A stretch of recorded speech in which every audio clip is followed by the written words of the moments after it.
کیا بات ہے؟ آواز کیوں نہیں آ رہی؟ زور سے کہو نا ایک مرتبہ. خریدو.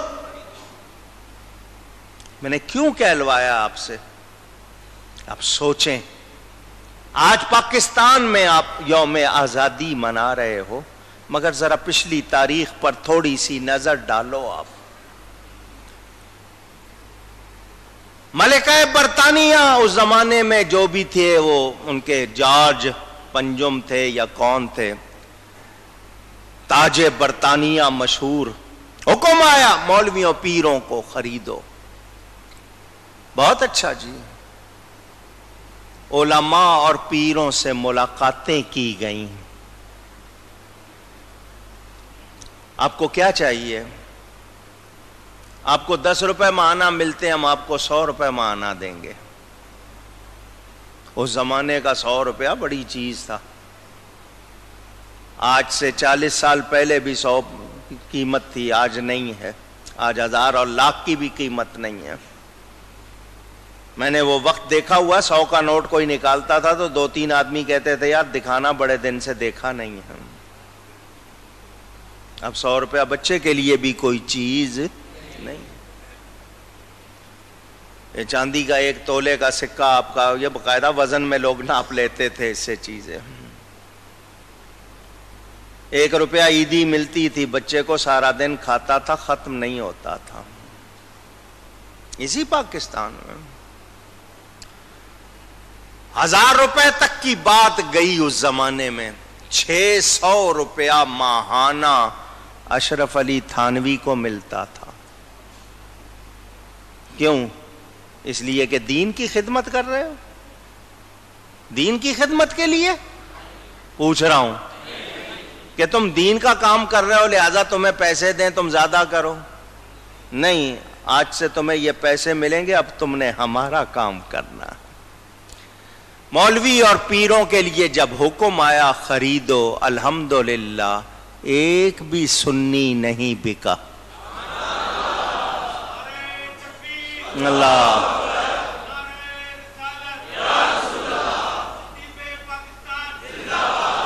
صرف وہ بکے جو وقت کے بندے تھے. ان لوگوں کی وہ تحریریں جو انگریز کی ملاقات سے پہلے کی ہیں اور بعد کی ہیں، آپ کے سامنے فرق دیکھ لو.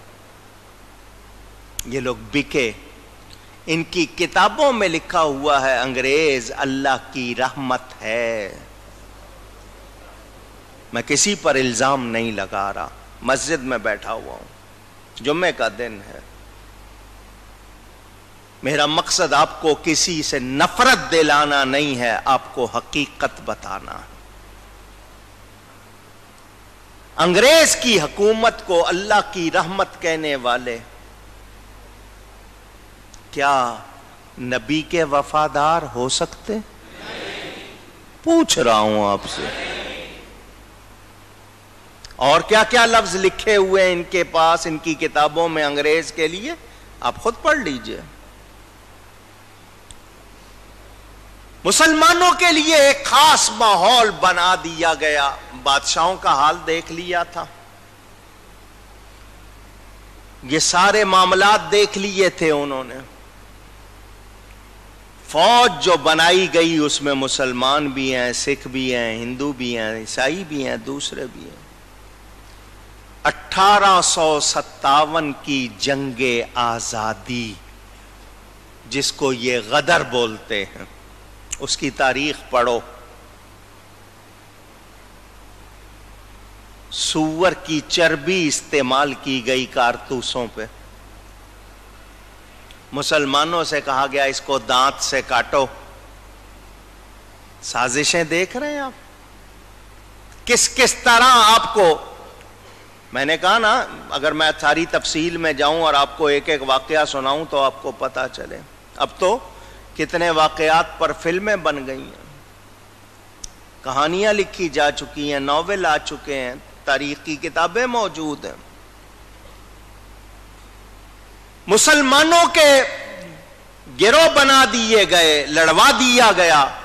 ایک طرف وہابیوں کو اہل حدیث نام الاٹ کیا گیا. کس نے الاٹ کیا؟ انگریز نے.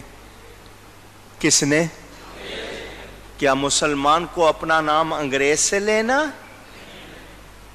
لفظ وہابی کو گالی سمجھتے ہیں. ہمیں اہل حدیث نام دیا جائے. انگریز نے الاٹ کیا. شمس العلماء یہ ٹائٹل ان مولویوں کو دیا گیا جو بکے. جاگیریں دی گئیں, زمینیں دی گئیں. کس لیے؟ مسلمانوں کی قوت ٹوٹ جائے. تقویت الایمان کتاب لکھ کر نبی کے عشق کے خلاف سازش کی گئی. ادھر دوسرا مسئلہ تھا جذبہ جہاد کا. نبوت کا جھوٹا دعوے دار کھڑا کیا گیا. مرزا غلام احمد قادیانی. یہ کس نے بنایا ہے اس کو؟ انگریز نے. کتاب لکھی تحذیر الناس. محمد قاسم نانوتوی صاحب کتاب لکھتے ہیں کہ خاتم النبیین کا معنی آخری نبی نہیں ہے. رستہ کھول دیا, دروازہ کھول دیا. ابھی وہ آہستہ آہستہ آنا تھا, مرزا نے چھلانگ لگا دی اور نبوت کا اعلان کر دیا. مسلمانوں کے ٹکڑے کیے جا رہے ہیں. مسلمانوں کو نبی کے خلاف بنانے کے لیے باتیں کی جا رہی ہیں. کوئی لکھ رہا ہے نبی مر کر مٹی میں مل گئے. کوئی کہہ رہا ہے نبی کا حق صرف زندگی تک ہے, اس کے بعد نہیں ہے. کسی نے لکھ دیا شیطان کا علم نبی سے زیادہ ہے. نبی کی محبت نکالو. لوگوں سے کہو نبی عام آدمی کی طرح ہوتا ہے. یہ سازشیں ہوئیں. اس دور میں اللہ نے میرا آپ کا دین بچانے کے لیے اعلی حضرت کو پیدا کر دیا.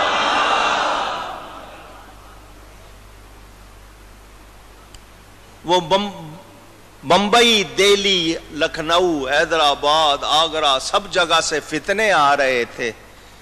وہ بریلی کے بوریے پہ بیٹھ کے لکھ رہے ہیں سب سے اولا و اعلی ہمارا. 2 سطروں کا سوال آتا ہے, 100 صفحے کی کتاب بن کے تیار ہو رہی ہے. صبح شام دن رات وہ ادھر ہمارے عقائد کی حفاظت کر رہے ہیں. ادھر علامہ ڈاکٹر محمد اقبال حکیم الامت کہلاتے ہیں, شاعر مشرق. وہ اٹھے. ان کے ساتھ اس دور کے آپ لوگوں کو دیکھیں گے, مسلمانوں کے کچھ لوگ ان حالات کو بھانپتے ہوئے کہ سیاسی طور پر مسلمانوں کے خلاف سازشیں ہو رہی ہیں, وہ لوگ اٹھے. کانگریس کے نام سے ایک پارٹی بنائی گئی. جنوبی افریقہ میں رہنے والا گاندھی, وہ وہاں سے بلایا گیا. جواہر لال نہرو یہ دوسرے ان کی طرف سے جمع ہوئے. ادھر محمد علی جناح جو وکالت کرتے تھے بیرون ملک, ان کو بھی بلا لیا گیا اور مسلم لیگ کی بنیاد رکھی گئی. آل انڈیا مسلم لیگ ایک جماعت تھی.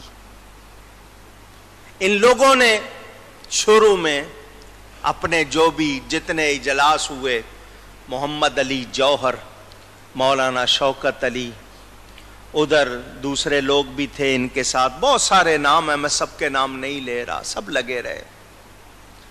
تحریک موالات. پھر ادھر ترکی میں جو مسلمانوں کی خلافت تھی اس کے خلاف انگریز نے چال چلی. محاذ کھولتے ہیں نا. حجاز مقدس, مدینہ منورہ, مکہ مکرمہ, اس کے ارد گرد کے علاقے کیا کہا جاتا تھا؟ حجاز مقدس کیا کہا جاتا تھا؟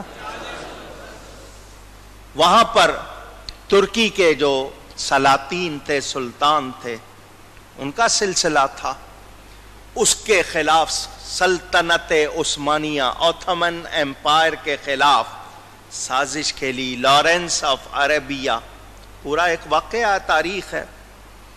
وہاں پر بھی مسلمان اہل سنت کو توڑ کر دوسرے لوگوں کو لایا گیا، وہاں سے بھی یہی عشق رسول کو مٹانے کے لیے کیا کچھ کیا گیا۔ قبرستان گرائے گئے، صحابہ کے، اہل بیت کے مزار ڈھائے گئے، مسلمانوں کا خون حلال قرار دے کر وہاں پر کیا کچھ ہوا وہ بھی ایک تاریخ ہے۔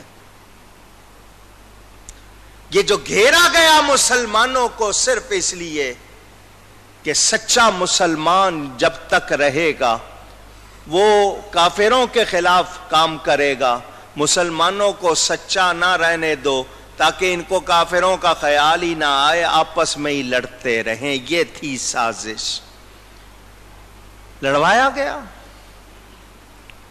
فتووں کے نام پر، کس کس چیز کے نام پر کیا کیا کاروبار ہوئے، ایک تاریخ ہے۔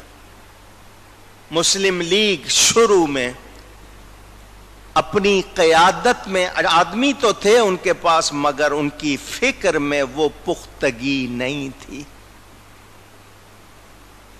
سیالکوٹ کے قریب نارووال ہے، نارووال کے قریب علی پور شریف ہے، پنجاب کا علاقہ۔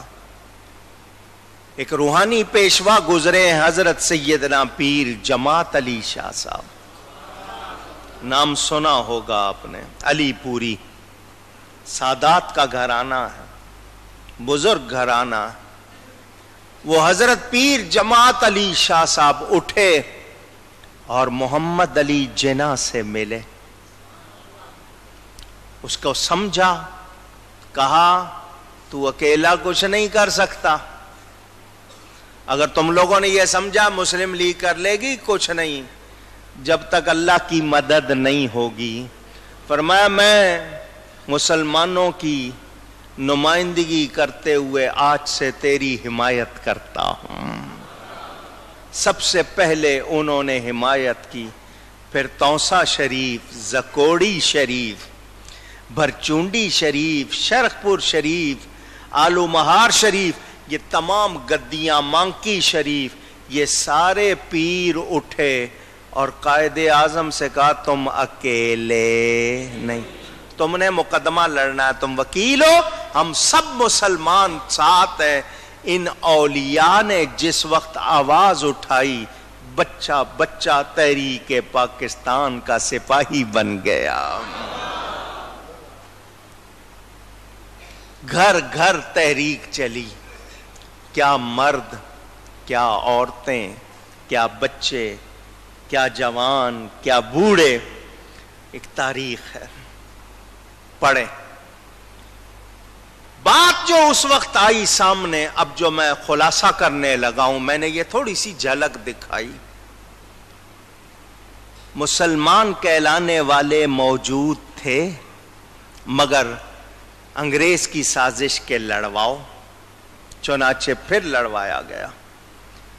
ایک طرف فتویٰ آیا کہ ہمیں ہندوستان میں آزادی نہیں ہے، اب انگریز آ گیا ہے، ہمیں اسلامی تعلیمات کے مطابق عدالت ہمارے پاس نہیں ہے، ہمارے اپنے قوانین نہیں ہیں، تو ہمیں آزادی چاہیے تاکہ قرآن و سنت کے احکام کے مطابق ہمارے فیصلے ہوں۔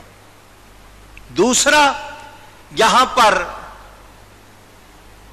مسلمانوں کو تعلیمی اداروں میں اور گورنمنٹ ملازمتوں میں ترجیح نہیں دی جاتی، مسلمانوں سے بدسلوکی ہو رہی ہے۔ کاروبار کے حوالے سے بیاج یعنی سودی کاروبار کا بنیے نے ایسا جال پھیلایا ہوا ہے، وہ کسی مسلمان کو اٹھنے نہیں دیتے۔ تو ہمیں دینی آزادی کے لیے اور معاشی خوشحالی کے لیے الگ ملک چاہیے. کیا چاہیے؟ اونچی کہیں. جھنڈا ہمارا ہے، ہمیں الگ ملک چاہیے، آزادی چاہیے جہاں قرآن و سنت کے مطابق عدلیہ فیصلے کرے، جہاں ہمارے اپنے ہی معاملات ہوں. یہ نہ ہو کہ جی یہ مسلمان ہے، اس کو داخلہ نہیں ملے گا، یہ پڑھ نہیں سکتا، یہ عہدہ نہیں لے سکتا. کاروبار کرنے کے لیے اس کو جناب ہندو کا محتاج بنایا جائے. یہ چیزیں ہم برداشت نہیں کریں گے. ہمیں الگ ملک چاہیے. ہندو الگ قوم ہے، مسلمان. گاندھی نے کتنی چالیں چلی اور کتنے لوگ گاندھی کی آندھی میں بہہ گئے. یہ بھی ایک تاریخ ہے. ہمیں کسی سے کوئی ذاتی طور پر جھگڑا نہیں ہے، ہمارا مسئلہ ایمان کا ہے. تحریک پاکستان کے قائد اعظم محمد علی جناح اردو بھی صحیح نہیں بول سکتے تھے، ساری تعلیم انگریزی میں ہوئی تھی. اپنا ان کا ایک مزاج تھا، لیکن اولیاء اور علماء نے ان کو صحیح طور پر رہنمائی کر کے بتا دیا کہ منزل کیسے ملے گی. بنارس، آج کل نیا نام وارانسی ہے، بڑا مشہور شہر ہے انڈیا کا بنارس. وہاں سنی کانفرنس ہوئی، پورے انڈیا سے مسلمان علماء پیر جمع ہوئے. وہ ایک تاریخی کانفرنس تھی. ہر گدی کے وہاں شہزادے موجود تھے، ہر علاقے کے عالم موجود تھے.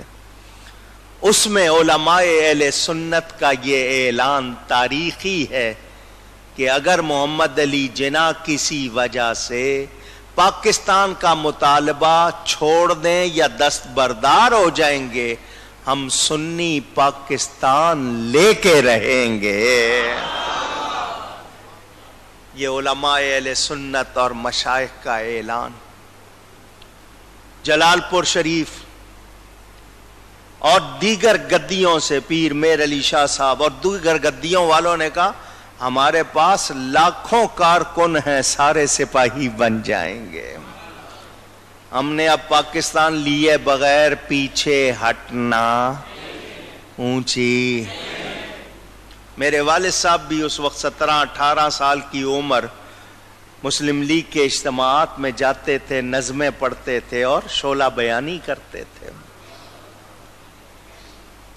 لوگوں نے محنت کی.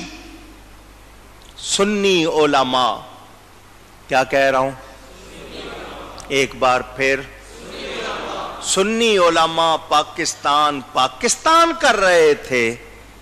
کانگریسی علماء کافرستان اور پلیدستان بول رہے تھے. قائد اعظم کو کافر اعظم، پاکستان کو پلیدستان اور کافرستان کہہ رہے تھے. کسی پر الزام نہیں لگا رہا. مکالمت الصدرین کتاب کا نام ہے، چھوٹی سی کتاب ہے، بازار میں ملتی ہے. یہ جنہوں نے محمد علی جناح کی نماز جنازہ پڑھائی تھی، ان کی قبر بنی ہوئی ہے یہاں اسلامیہ کالج کے پاس پکی. شبیر احمد عثمانی دیوبندی عالم، محمد علی جناح کی نماز جنازہ پڑھائی تھی، ان کی لکھی ہوئی کتاب ہے وہ. انہوں نے خود لکھا ہے کہ دیوبندی علماء کس طرح پاکستان کی مخالفت کر رہے تھے. ہمارے اہل سنت کے 98% علماء اور مشائخ پاکستان کے حامی، ان کے 98% پاکستان کے مخالف. جو بتا رہا ہوں یہ حقیقت ہے. ہمارے 98% پاکستان کے حامی، ان کے 98% پاکستان کے مخالف. انہوں نے باقاعدہ کام کیا، انگریز اور ہندو کے ساتھ مل کر کام کیا، مسلمانوں کے خلاف کیا. کیا کیا سازشیں کی؟ دہلی کی جامع مسجد کے ممبر پر ہندو لیڈر کو بٹھایا ان لوگوں نے، مسجد کے ممبر پر ہندو کو لا کے بٹھایا، ان کی جے جے کی انہوں نے۔ میں جو باتیں کر رہا ہوں آپ کو بتانے کے لیے، میرے یہ نوجوان جو آج ابھی 20-25 سال کی عمر کے ہیں، انہوں نے تاریخ نہیں پڑھی، ان کو شاید ان کے ماں باپ نے تفصیل بھی نہیں بتائی ہوگی، اور یہ پاکستان اللہ کی نعمت ہے، جو اس کے خلاف بات کرے اسے کبھی اچھا نہ سمجھنا۔ یہ رب نے عطا کیا کیسے؟ ذرا پڑھو جا کے کیا کچھ ہوا، ہمارے بڑوں نے تو اپنی آنکھوں سے دیکھا۔ ایک تحریک شروع ہو گئی، ادھر یہ کانگریسی درباری ملا تھے، ادھر مسلم لیگ تھی، ہر پیر اور ہر عالم کے ہاں سے آواز اٹھ رہی تھی، پاکستان کا مطلب کیا؟ لا الہ الا اللہ محمد الرسول اللہ۔ آدھا کلمہ نہیں، یہ آدھا کلمہ بعد میں کیا، انہوں نے کلمہ آدھا کیا، ملک بھی آدھا کر دیا، پورا کلمہ پڑھا جاتا تھا۔ یہ آواز اٹھتی تھی کہاں سے؟ سنیوں کے ہاں سے، پاکستان کا مطلب کیا؟ لا الہ الا اللہ محمد الرسول اللہ صلی اللہ علیہ وسلم۔ معاشی خوشحالی اور دینی مقصد، یہ دو باتیں تھیں۔ گھر گھر تحریک چلی، عورتوں نے زیور لٹا دیے، لوگوں نے تن من دھن کی بازیاں لگائیں پاکستان کے لیے۔ ایک ہی بات قائد اعظم سے کہہ دیا، اس مطالبے میں لچک نہیں آنی چاہیے، لچک نہیں آنی چاہیے۔ بالآخر نظر آ گیا کہ اب انگریز کو ہندوستان میں جگہ مل سکتی نہیں، انگریز کو جانا تھا۔ لارڈ ماؤنٹ بیٹن، اس کی جو لیڈی تھی نہرو کے اور اس کے تعلقات کے حوالے سے، ہماری آزادی نامی کتاب میں ابوالکلام آزاد خود لکھتے